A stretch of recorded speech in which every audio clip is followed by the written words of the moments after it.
तर राम राम मंडळी, उन्हाळ्याचा दिवस तुम्ही नुसतं पिकलेला आंब बका का खात असशीला, पण कच्च्या आंब्याचं लोणचं पण ह्याच्या पलीकडे आपल्याला जास्त काही माहित नसते. म्हणजे माहित असते, पण मला पण थोडे दिवसापूर्वीच कळाले. ती म्हणजे कच्च्या आंब्याची आमटी काय लागते माहितीये काय? आहा हा हा, तीच आपण कशी करायची ती आज बघणार आहे. तर आता बक्का का खायची वेळ झाल्या म्हणूनच मी किचन मध्ये आलोय. तुम्हाला मी माहीतच झाला असेल आता आपण आंब्याची आमटी करणार आहे. म्हणून मी जरासा पाडाला आलेला आंबा घेतलाय, ती बी सालपाट काढून बारीक तुकडं करून.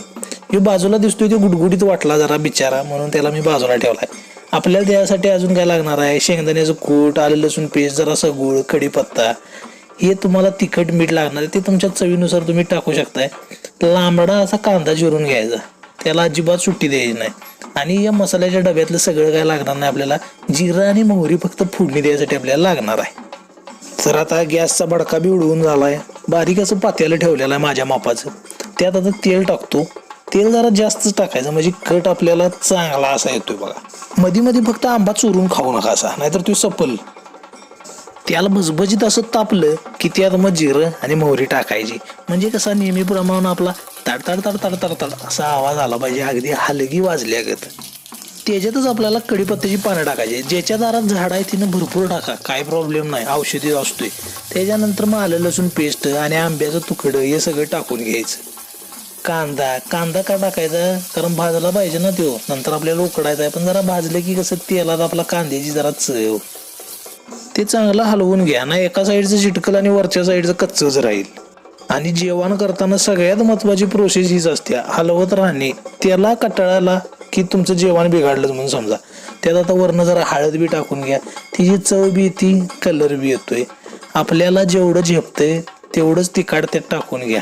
2 चमचे 3 चमचे किती लागते बघायचं आणि तेवढंच टाकायचं. मीठ बी पाहिजे तेवढंच टाकून घ्या, नाही तर खर्राट घोट करून ठेवशीला. फोडणीत मगाशी आंब जरा असं चुकून पडलं तर बरं का, मी सांगाय चुकलो मगाशी. आत्ता सगळं तिथं आंब्याचा तुकडा आहेत का नाही ते सगळं टाकून घ्या आणि चांगलं हलवून घ्या. सगळं त्याला कांदा, तेल, तिखट जेवढं काय टाकलंय ते सगळं चिकाडलं पाहिजे. आणि शेंगदाण्याचं कूट जरा टाकायचं. येणं काय होते माहिती काय, जरा आमटीला असं जरा जाडसरपणा येतोय, म्हणजे डोलवीत नाही आमटी, जाडसरपणा. आणि आता त्याच्यात चवीसाठी म्हणून आपल्याला जर असं गुळ फोडून टाकायचं आहे. आता फुटत असला हातांतर फोडा, नाही तर हाय तसा टाका, उगाच लय त्रास घेत बसू नका, पाण्यानं ती विरघळणारच आहे. आता सगळं चांगलं भाजून झालं म्हणलं की तांब्यावर पाणी घाला. मला तेवढं बास होते म्हणून मी तांब्यावरच घातली. तुम्हाला 2 तांबे लागत असतील तर 2 तांबे निवांत घाला.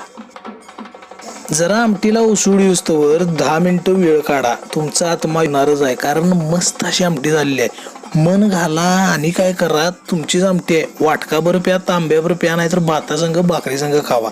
मस्त अशी आमटी तुम्ही बी करा आणि कशी झाली मला नक्की सांगा.